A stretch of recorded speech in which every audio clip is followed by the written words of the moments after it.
This is the Born to Be podcast, where we believe you were created on purpose and for a purpose. Each week, we deliver inspiration and interviews with today's top thought leaders who are living out their unique calling every single day. Are you ready to discover your true identity and become who you were born to be? The future is yet to be created. And now, here's your host, Darren Earlywine.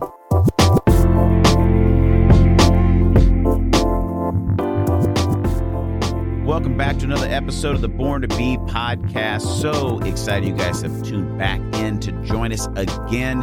And we have got a doozy on board today. Am I right, Ron Allward? Am I right? Good usage of doozy. Yes, I'm excited, man. I'm going to try to work that into my life a little more often. I think you should. Bring it back, man. Not many people are using doozy these days. Anyway, if you have not heard of Bob Goff, you're about to. He wrote a book that just kind of blew up, in the Christian circles, but I think really globally in a lot of even business sectors and just life sectors, called Love Does. Yes, great book.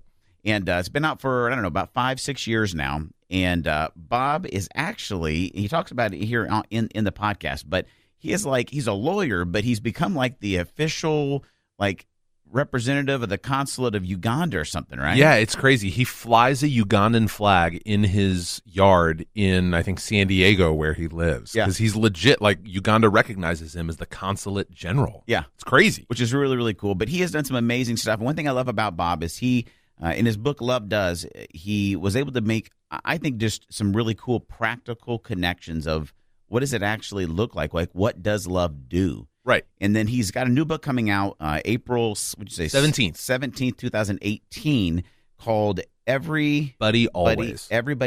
And he unpacks in this interview with Bob here on the Born to Be podcast, he unpacks this idea that, right now in our culture, Ryan, it's like you can't have an opinion or say something cross to someone or else it's nuclear war. Right. Yeah. It's just constant outrage. Yeah. And what happens is so often we get people that believe different or even just think about a subject different than us. Yep.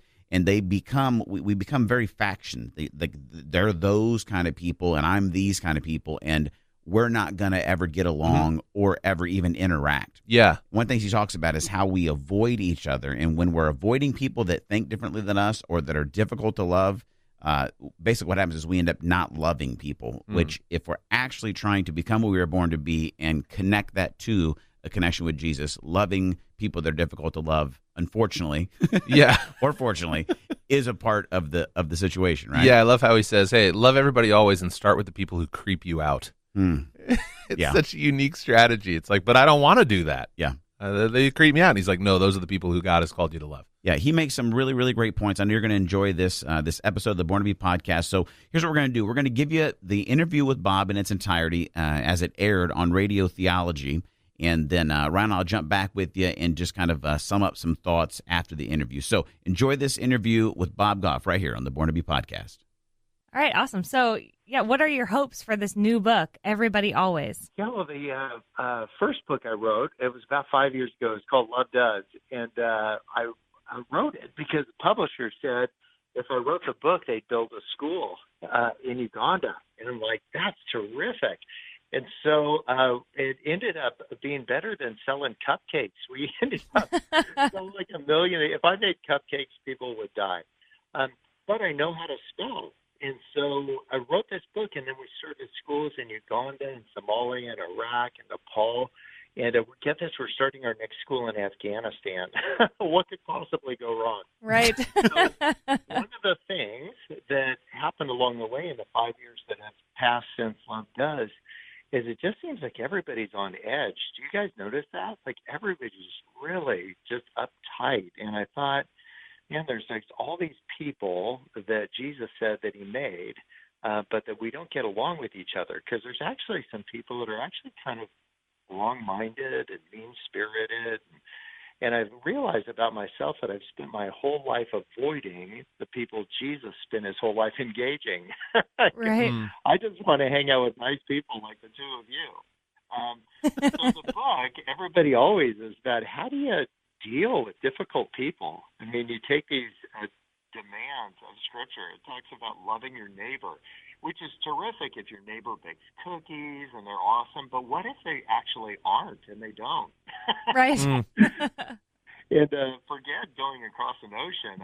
It's about like, what do you do when you go across the street, or you have somebody that's in a position of authority that you disagree with? It's a boss that you just can't get along with, or somebody across the schoolyard if you're in high school or college. So I think these are things that are so common. So it took about 5 years before I had something I wanted to talk about, but I really want to talk about this now. Like, how do you love people who creep you out? So that's the book. Because, here's the crazy part. We're the ones that creep people out sometimes. Right. So part of loving other people is just figuring out how could we conduct ourselves in a way that would point people towards Jesus. But loving people without an agenda, because when your love has an agenda, it ain't love anymore. It's just another program. Wow. And you can see people a mile away who want to talk you into stuff, but that just wasn't the way that Jesus did things. Remember that big moment with Simon Peter?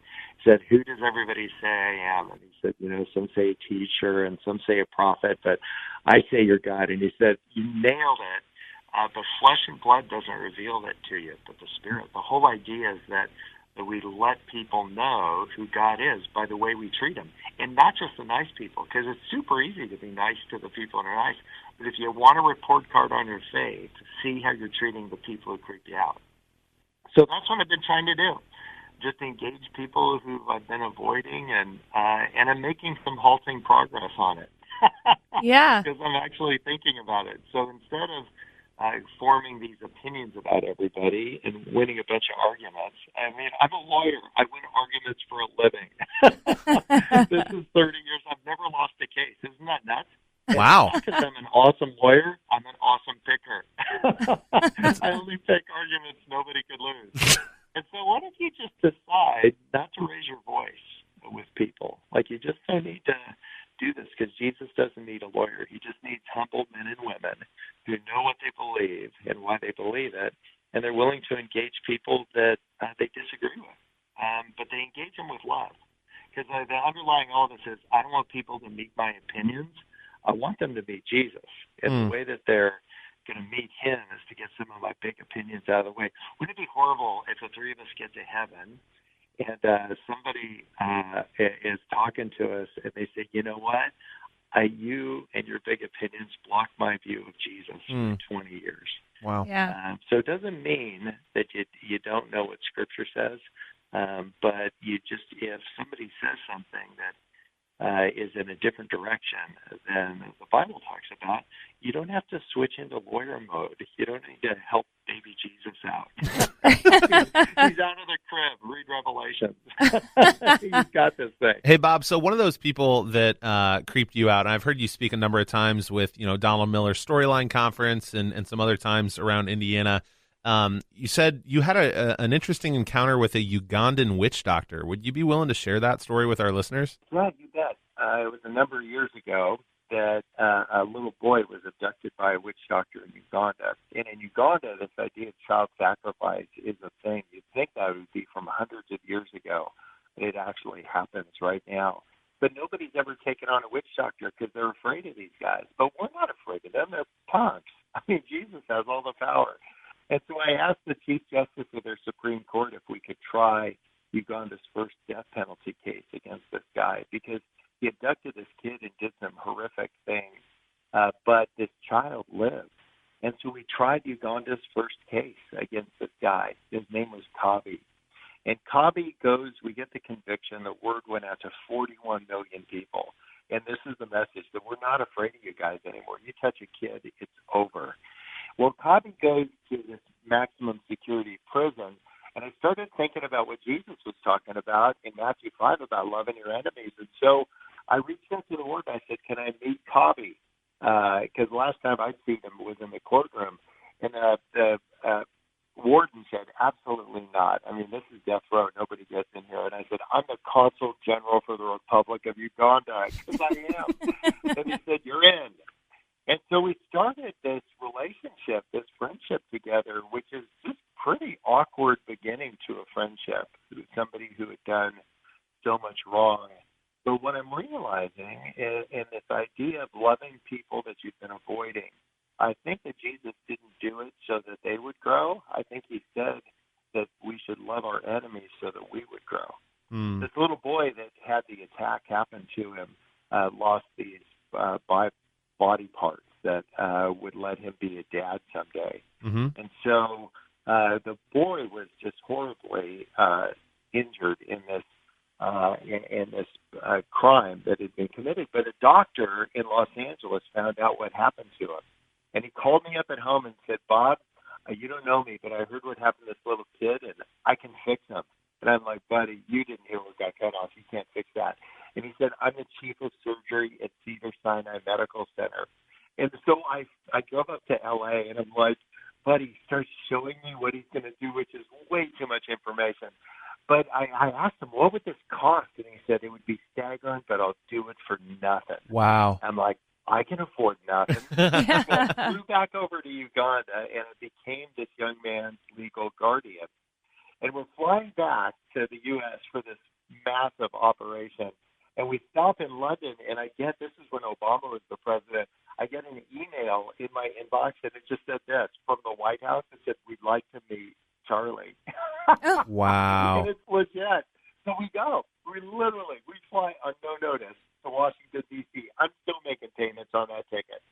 And so this kid that 2 days before is standing in the bush in Congo is standing now in the Oval Office. And I think God does these things in our lives, in my life and your life, to just blow our minds. I think we think it's about status and title and who we know and all that. And Jesus just says it's about kids. It's about a childlike faith for people that are big kids like us. It's about hoping and engaging, not just becoming informed on CNN, but diving in. But here's the deal. God isn't wowed when we go across an ocean. He's dazzled when we go across the street. Yeah. Wow. So what do you... Think about the people that we've been avoiding and Yeah. just engage them, and then just check out the immense things that God has for you when you just, instead of putting your toe in the water, just grab your knees and do a cannonball. You know what that's like. So the whole idea is to live your life like an adventure, not like a business trip. It's like an adventure. Jesus calls a couple of friends and he says, follow me. And they said, where are we going? And Jesus is like, I can't say. Where are we going to sleep? I can't tell you. I think you have an all-knowing God that doesn't tell all the information because he doesn't want it to be a business trip. He wants it to be an adventure, and he wants this adventure to lead us towards hurting, awkward people that we've been avoiding. It's crazy. Wow. A lot of us have read that parable of the friends kicking the tiles off the roof and lowering the sick guy to the feet of Jesus. And I think we think we're lowering the people who are like creepy and awkward and all that to Jesus. And I actually think they're lowering us. I think we need them in our lives to get real with our faith. Yeah. So you're saying engage your neighbor, engage. What does that practically look like? If I have a neighbor across the street who creeps me out or I'm avoiding, what's my first step? Oh, yeah. It's like cupcakes. If you're any good at making them. If I made cupcakes, I mean, it would go really bad. People would be hospitalized. But just engage these people. There's a guy at one of the biggest restaurant chains in the U.S., and he lives across the street. You know what he does for me and every single neighbor on Monday morning? He takes out our trash cans. And then when the garbage truck leaves, he puts them all away. You know why? He loves us. Isn't that crazy? I've got another neighbor that he was the admiral in charge of the entire North Pacific, all throughout Vietnam and all these conflicts. He's the guy. Streets are named after him. And he's a pretty old guy now. And when he gets up in the middle of the night to go to the bathroom, half the time he'll fall down, and he can't get up. And so his wife will call me at 2 in the morning, and she says, the admiral's down. Wow. And I'm a pretty light sleeper, so I'll just go down, and I'll help the admiral get back on his feet, and then I'll go back to bed again. That idea of, like, actually loving your neighbor, but you can't love your neighbor if you don't know him, and you won't know him if you're avoiding the ones that creep you out, which is sometimes lots of your neighbors. And it's not because they're, doing these illicit things. It's just that they just have a different life experience. They're in a different place in life. Because the thing about loving people who you've been avoiding is that your faith will grow. Like that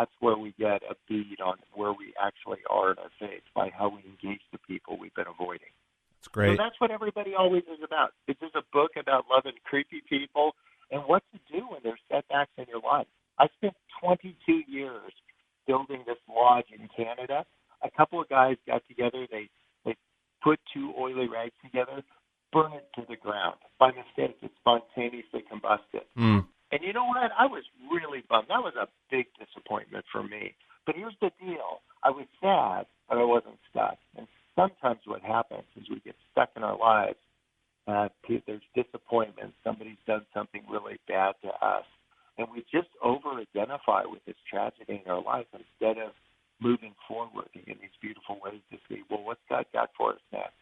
Wow. And Bob, I've actually had the blessing of hanging out for about half day at that lodge. I was serving up at Malibu with Young Life and doing music up there. Yeah, and I was I was able to meet your daughter Lindsay and sweet Maria.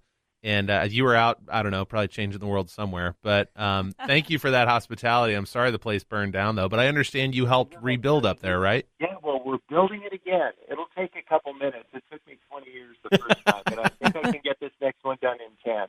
Oh, I love it. I love it. Well, Bob, the new book comes out on April 17th. It's Everybody Always. We wish you nothing but success, and hopefully next time you're in Indianapolis or in the state, we can have you come on in for another time on Radio Theology.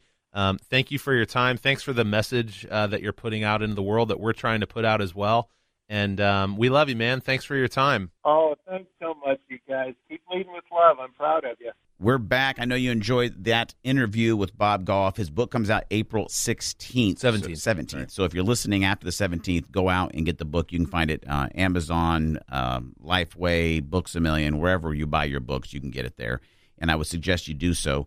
And, you know, Ryan, a couple of things I want us to hit on real quick there from the interview with Bob is one of the points he makes there is that so often we only really want to love people or be around people that we like. Yeah, like our people that we're most comfortable around. We just want to spend all the time with them. I don't think there's anything necessarily wrong with wanting to be around people that are similar or have similar thoughts, but like what he's saying is, yeah, that's your comfort zone and you got to get out of it. Yeah.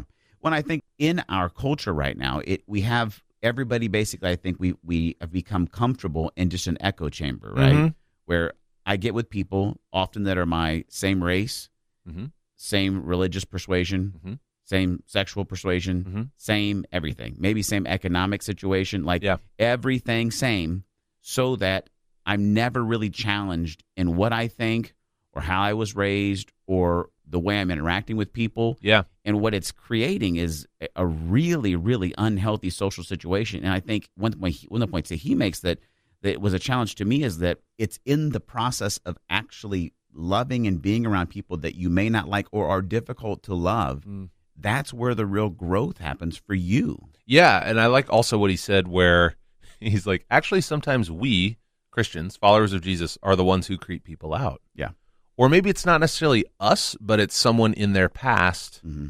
who flew under that banner that they said, because of that one interaction, I'm not going to have anything to do with Christians anymore. Yeah. And I've had several conversations with folks who maybe grew up in the church or in my work with high school kids with Young Life. Like, there's a lot of people trying to navigate what they think, not about necessarily Christians. I think their minds are made up about that sometimes, but what they actually think about Jesus. Mm-hmm. And there's a big difference there. Yeah. You know, that I don't know. People have let me down. I don't know if Jesus ever has. Yeah, that's good. You know? Yeah. People are going to let me down. I'm going to let people down. Even the closest ones who I love the most, who I'm around the most, it's like I'm gonna totally epically fail sometimes. But here's the deal with that, though, Ryan, is that to actually love someone, you have to engage with them when they let you down. Like, that's loving someone. Right. Like, I'm going to forgive you. I'm going to offer you grace. I'm going to love you. So it's like it's hardwired into the whole process. Yeah. That if I'm going to experience the ups and downs and the depths of love, I got to be okay with the fact that I know that you are going to let me down. I'm going to let you. That's the process of what love is, you know? And it's so different, too, when, you know, the commercialization of this romantic idea of love versus like sacrificial, painful, unconditional, love you when you don't deserve it kind of love. Mm-hmm. And that's really this, can you unpack as a pastor, as a spiritual guy? Yeah. Can you unpack that agape concept, you know, the Greek word meaning I don't know what it means, but it's that version of love. That's why you're here. Unpack that a little bit, because I think that's what Bob is talking about, not only in his book Love Does, but this one, Everybody Always, where it's this unconditional nature of love. That's really what the whole gospel story is about. I mean, in the New Testament, there's a couple different words for the love. There's agape. There's I think the other one is phileo. Yep, there it is. It's the root of Philadelphia. Phileo. There it is. Anyway, Philos? Huh? Philos? No, that's the small Greek. That's phileo, I think.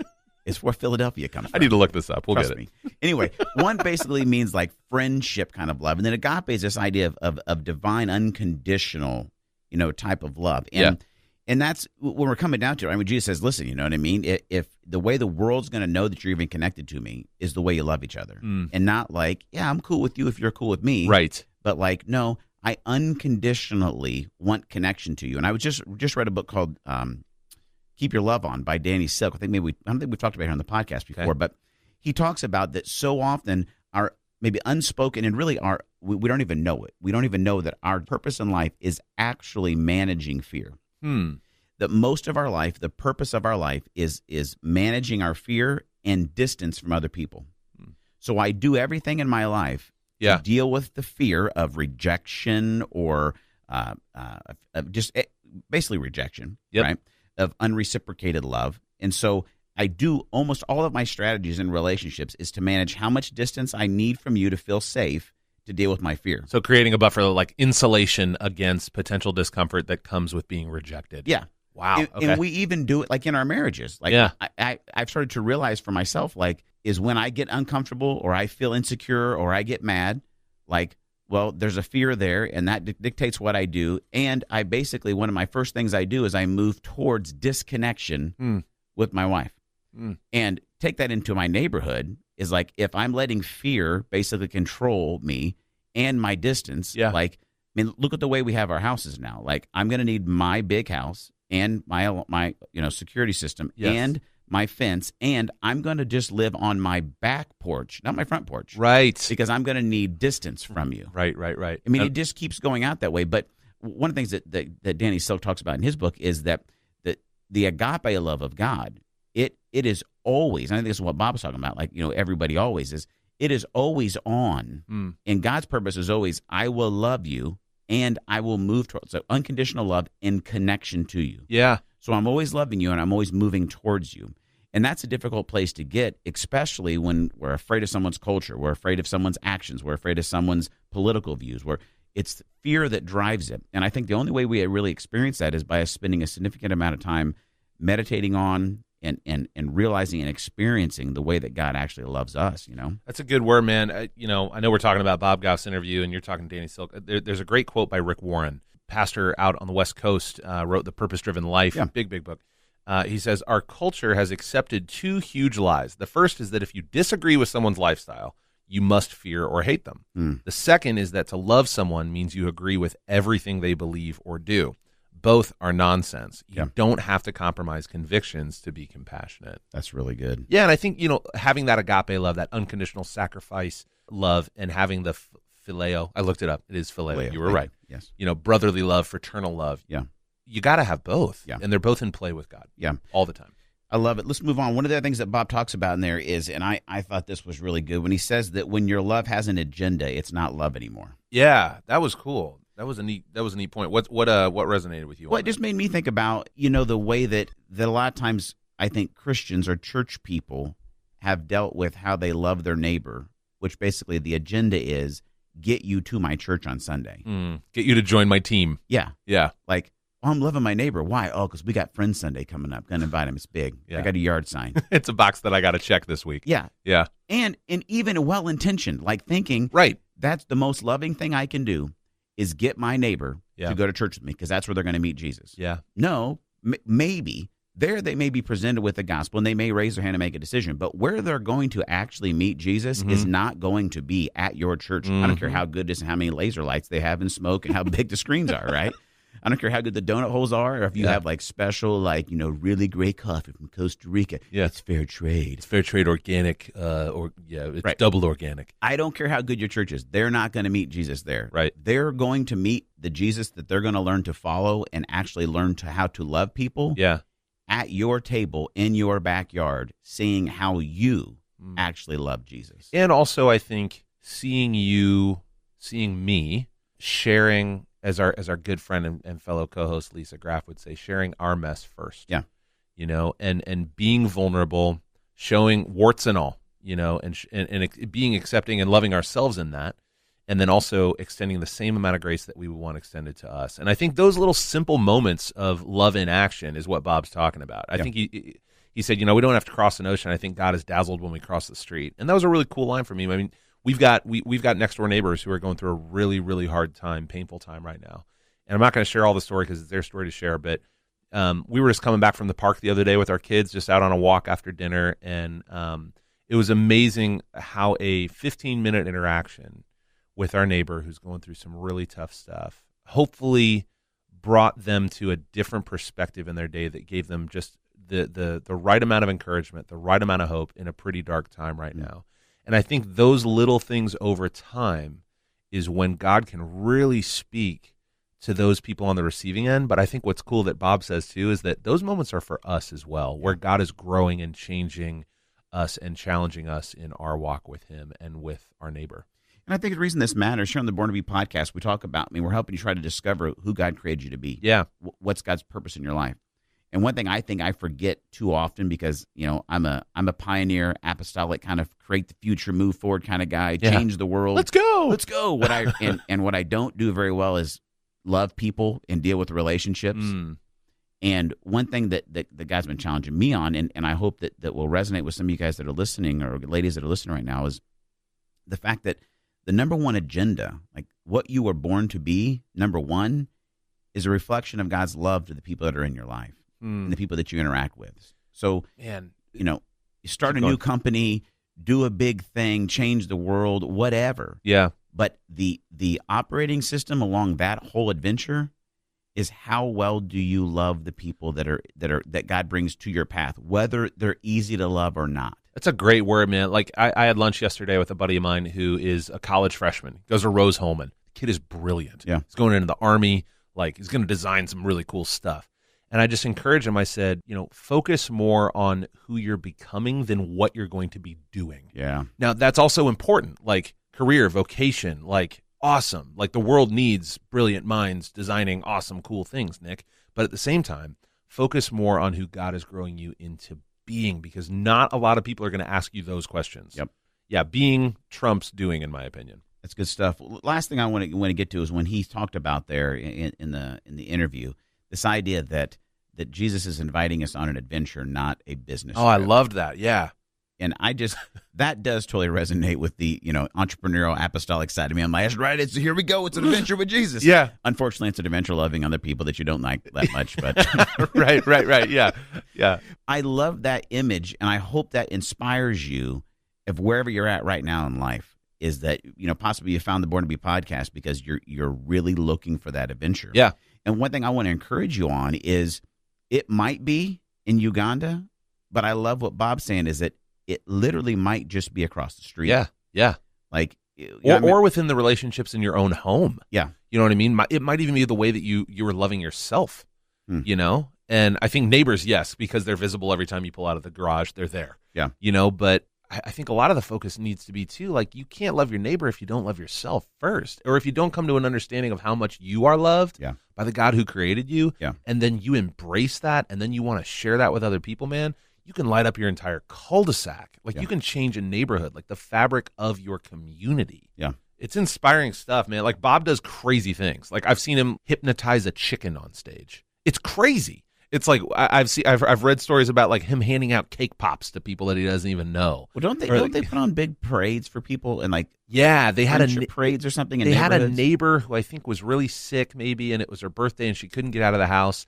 And he just rallied the entire neighborhood, and it was a freaking party, like a parade. And I think now he's been inspiring. These people have been doing these all over the nation. Yeah. If you're looking for practical ideas, we really would suggest go check out Love Does, Bob's first book. His other book is coming out this month. It's called Everybody Always. Yep, April 17th. April 17th, 2018. Check that out. And it makes me think about just the cool adventure that we are on, with God, and that we're uniquely designed to actually fulfill a role on that mission. And he wants us to come along with him. Yeah. You know, I do think that some people have this image of God that he's like set everything in motion. Then he's like, all right, you deal with it. I'm going to go do more important things. He's like, no, he shows up in the mess and he invites us into the journey with him. And once you can get that perspective, it's like, man, this is not religion. This is not boring. Like, this is exciting and sometimes kind of crazy and good, scary and awesome. And it's a relationship. Yeah. I love it. Let's go check out some more of Bob's stuff. He's all over, Instagram and the internet. It's just Google Bob Goff if you're looking for it. It's Goff, is how you spell his last name. But the new book's called Everybody Always. Really suggest you go check it out. And listen, if you've been listening to the Born to Be podcast and you're curious, you're like, you know what, I need to get a jump start on who God's created me to be. Here's what I want you to do.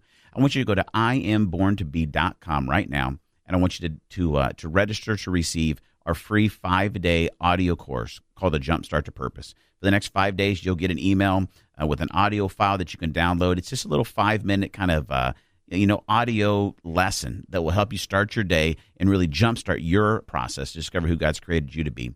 If you've already done that, then I want to suggest you go to spiritualdna.me and register to take Spiritual DNA. It's a course, it's a workshop that I put together that's going to help you discover the uniqueness that God has created you with to be able to fulfill and create the future that he put you on earth to do. And guess what? It's going to have, the future is going to be an adventure, Ryan. Yes. It's also going to be about loving people that are hard to love. Get ready. Get ready. Get ready. And but listen, it's a life that will fill you with so much peace and purpose and passion. And that's what we're here to share and be about. So, hey, listen, you're going to have a great day. I know it. I'll pray for it.